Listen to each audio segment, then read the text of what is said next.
Hey, Moni here.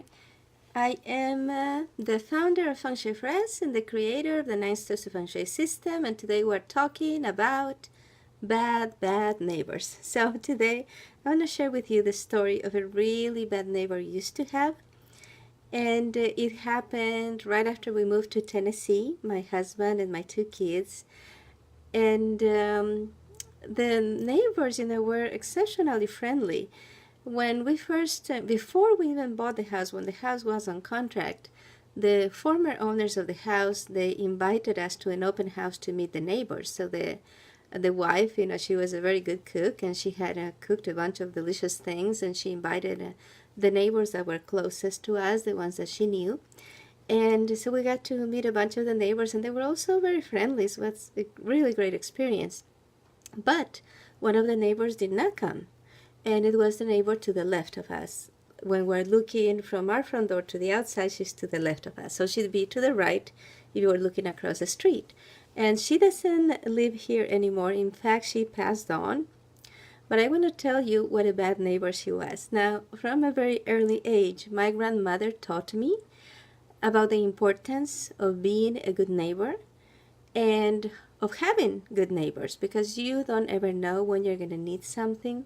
It may be a little thing, like the proverbial cup of sugar or the couple eggs to make your cake, or it may be something more serious.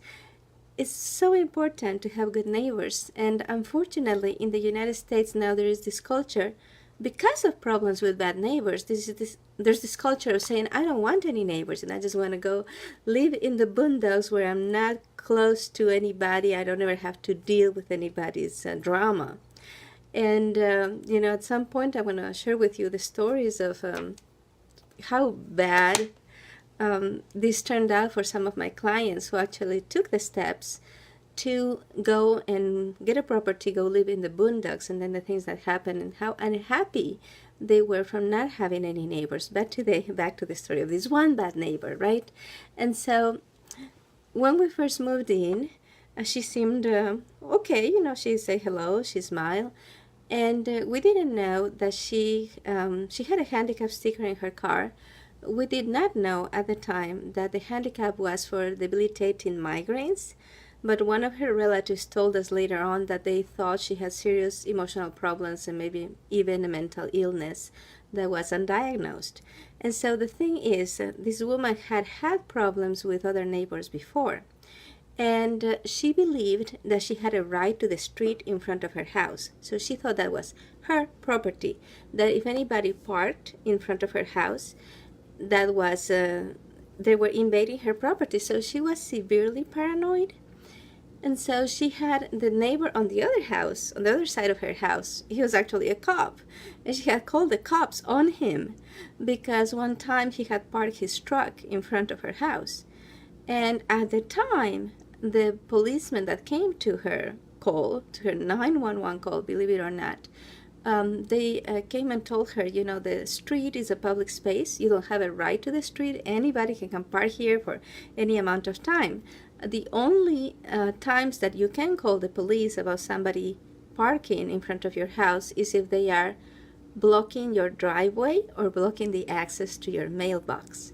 And so what this gal would do to us is that if anybody visited us and they parked in front of her house, she called the police, and she knew the police were not going to come if she said they're just parked in front of her house. So what she did is that she said, they are blocking my mailbox, or she would say they're blocking my driveway. And then when the police arrived, she would say, well, they just moved or they just left, because when it's really not an emergency call. And so the police would take a long time to come.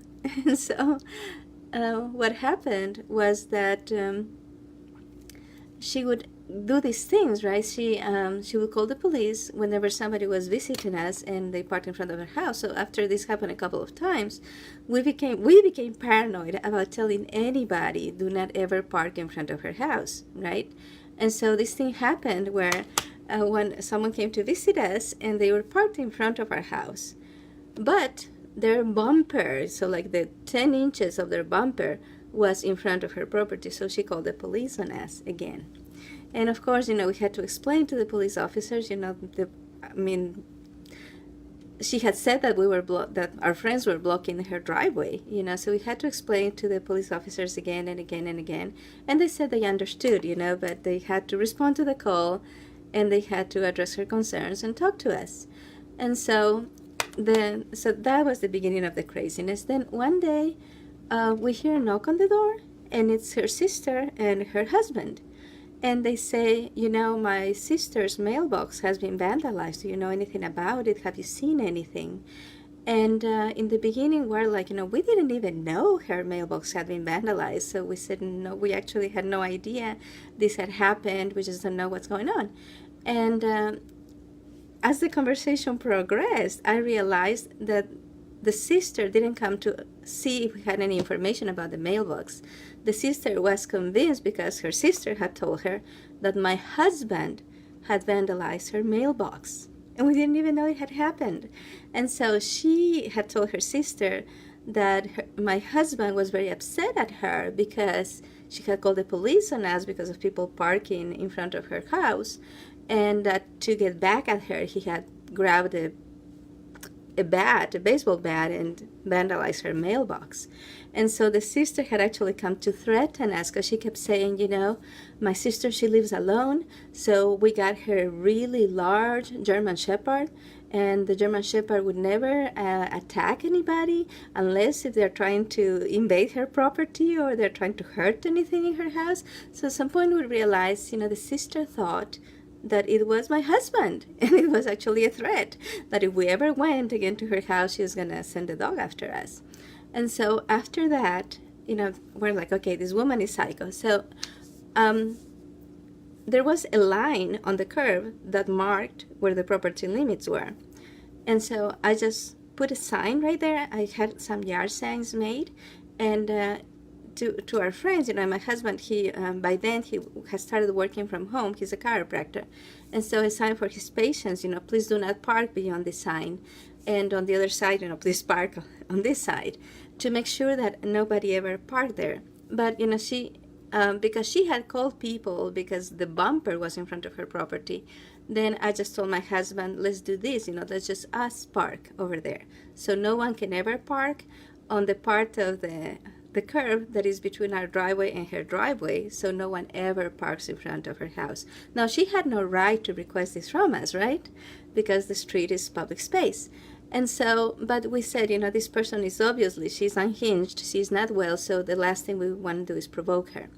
And so then I told my husband, well, I'm going to park here. And I used to teach classes, we live in Knoxville, and I used to teach classes every Thursday, Feng Shui classes into different healing centers in town, and I would come back home at night. And that had become my parking spot, right? My parking spot had become the spot on the street just to keep this person happy that nobody was going to park in front of her house.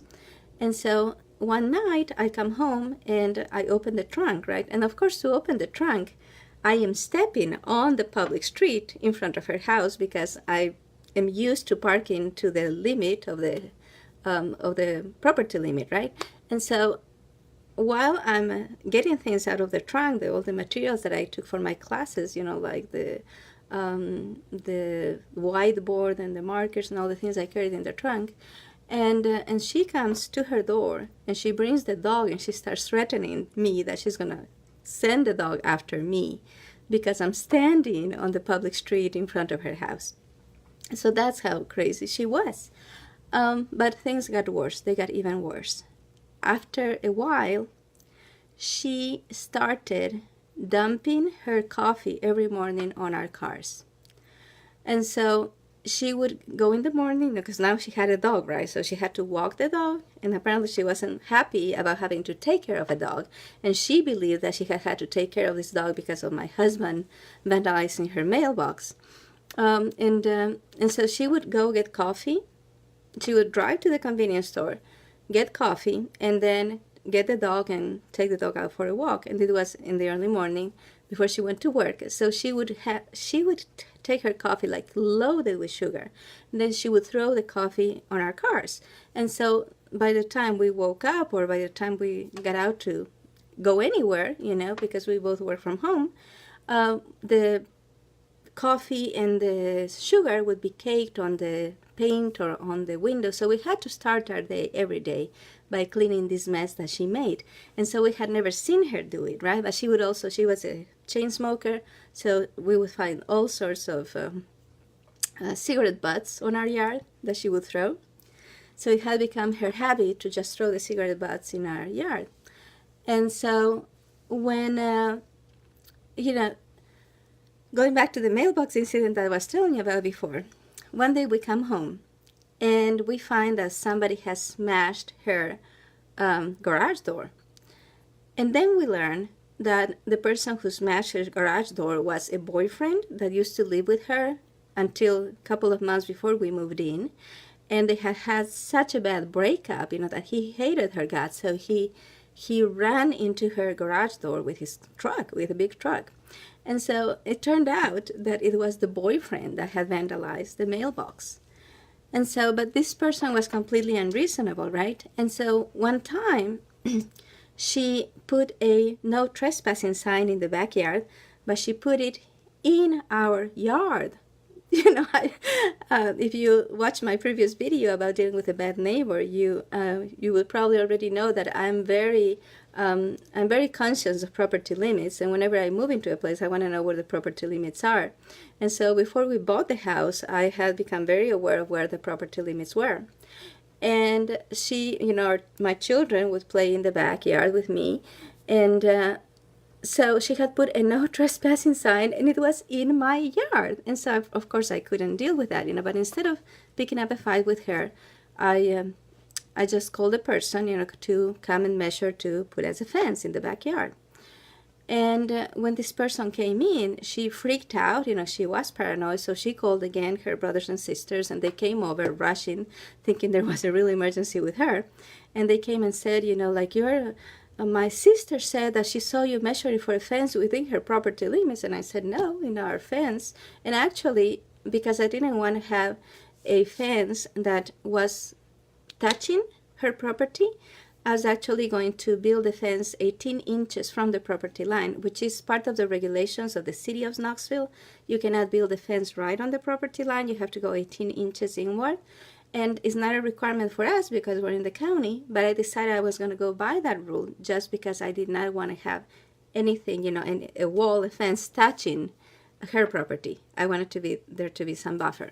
And so then I talked to the brother, and so again, just like with the other story that if you watch the other video, you would know about the other bad neighbor, I had to pay $300 to a surveyor to come and define where the property limits were so that she would calm down, take her trespassing sign off of my property, and so we could put up a fence. And so if you have had any experiences with really bad neighbors, or just with bad neighbors, or if you're having problems with your bad neighbors right now, I want to invite you to comment under this video and let me know what kinds of problems have you had, because I'm going to be offering a teleclass on how to use really potent Feng Shui cures to deal with really bad neighbors.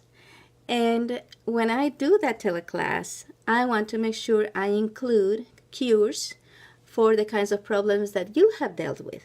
So if you write in the comments the kinds of problems that you have had with your neighbors, you're going to enrich the class that I'm going to be teaching about how to deal with bad neighbors using Feng Shui cures. And so I'm really, really excited about doing this, but I need your feedback. I need your information on what kinds of problems you have dealt with and what you need the most. And so share that with me, and then we'll take it from there. So thank you so much for watching. Goodbye. Again, my name is Moni. What I do for a living is that I help people turn their current homes into dream homes so they can start living their dream lives and realize their full potential.